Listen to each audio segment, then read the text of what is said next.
Olá, seja muito bem-vindo ao nosso Momento Consult. Meu nome é Gilberto, eu sou consultor jurídico tributário aqui da Consult.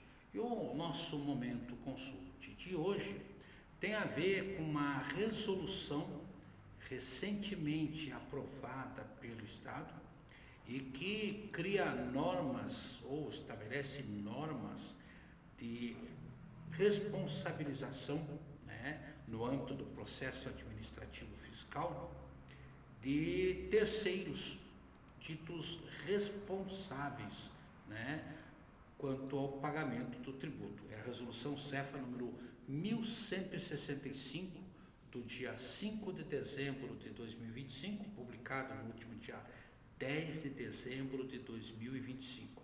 Não há uma mudança no contexto de responsabilidade solidária, não estamos falando naqueles casos que envolvem substituição tributária, em que o substituto não recolhe e o substituído está recolhendo.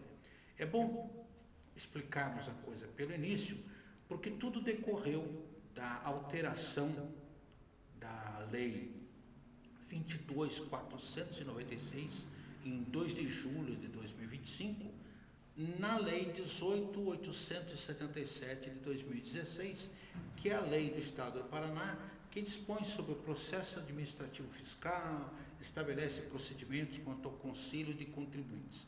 E entre essas alterações trazidas pela Lei 22.495, foram estabelecidas aqui algumas inovações que chamam a atenção,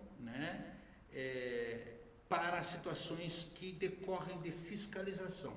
Por exemplo, lá no artigo 11 da Lei 18.877, já com a nova redação da lei recente de 2025, há um artigo, no caso 11, estabelecendo situações, segundo o título, no seguinte texto: apresentada a reclamação, recurso ou ao processo, as correções somente poderão ser efetuadas pela unidade julgadora ou por determinada por esta. E de acordo com este novo texto da redação dos parágrafos 6º e 7º, foi acrescentada a seguinte situação: nos casos em que, após a ciência do auto de infração, forem identificados elementos que indiquem responsabilidade de terceiro, de que trata o parágrafo 6º do artigo 7º desta mesma lei, é efetivada a sua inclusão no polo passivo mediante incidente processual a ser regulamentado em ato do secretário de Fazenda, que é essa resolução que nós estamos falando, assegurando-se naturalmente o contraditório e a ampla defesa.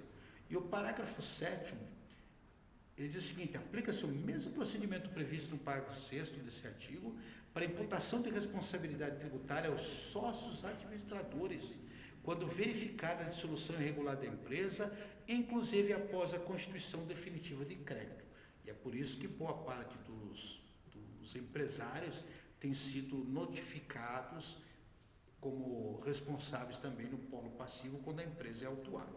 Pois bem, esta resolução número 1165, agora de 5 de dezembro, publicado no dia 10 de 12, é a regulamentação e ela pode ser dividida em algumas partes que nós vamos passar a esclarecer. Primeiro, a regra trata como hipóteses legais de responsabilização de terceiro, e essa resolução define que respondem pela infração de forma conjunta e isolada todos aqueles que concorreram para sua prática ou dela se beneficiem, os que têm um interesse comum na situação, que constituam o fatiador, aqueles expressamente designados pela lei e aqueles descritos lá no artigo 135 a 137 do Código Tributário Nacional. E a imputação deve ser formalizada no lançamento de ofício, ou seja, há uma notificação. São elencadas as hipóteses específicas de inclusão do responsável no polo passivo, quando comprovada a prática de atos como dolo, fraude, simulação, infração sujeitas à representação fiscal para fins penais. Ou seja, nós estamos diante de situação de matéria de prova.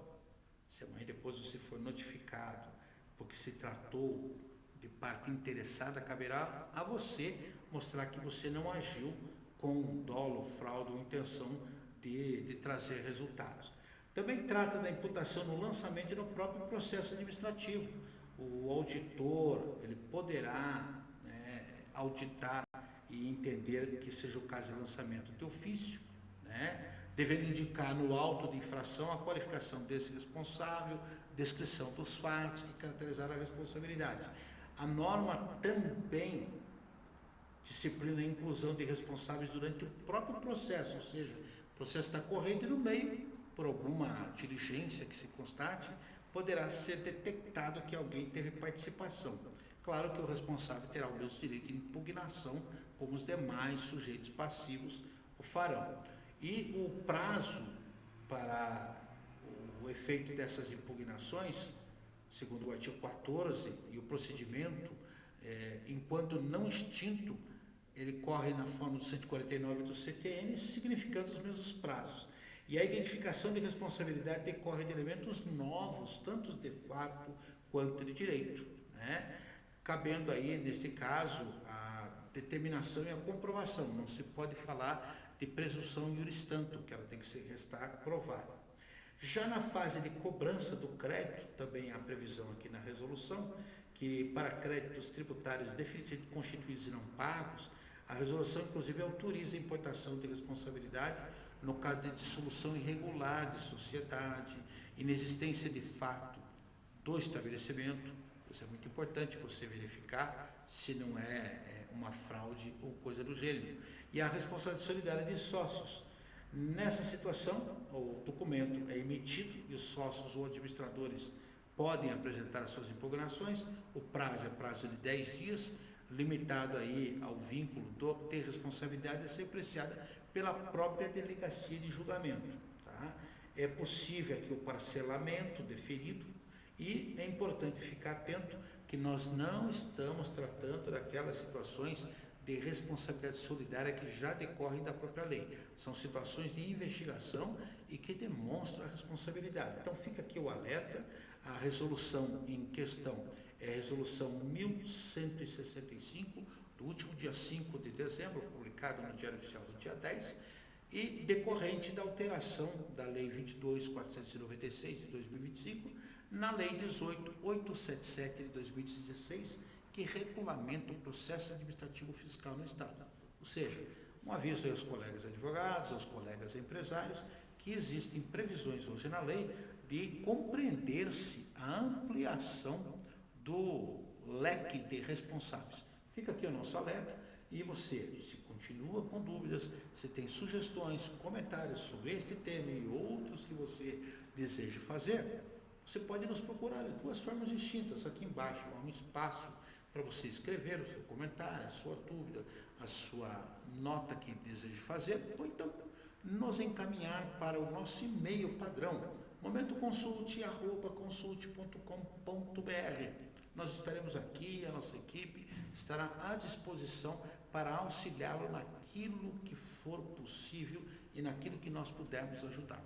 De resto, fica o pedido para você curtir, comentar, compartilhar, adicionar ali o seu nome na sinetinha, que vai avisar sempre que nós tivermos um novo programinha para você ter acesso e principalmente, né, nos acompanhar nas nossas redes sociais, LinkedIn, Instagram, Facebook e aqui no YouTube. Tá bom, gente? Um abraço, até a próxima, hein?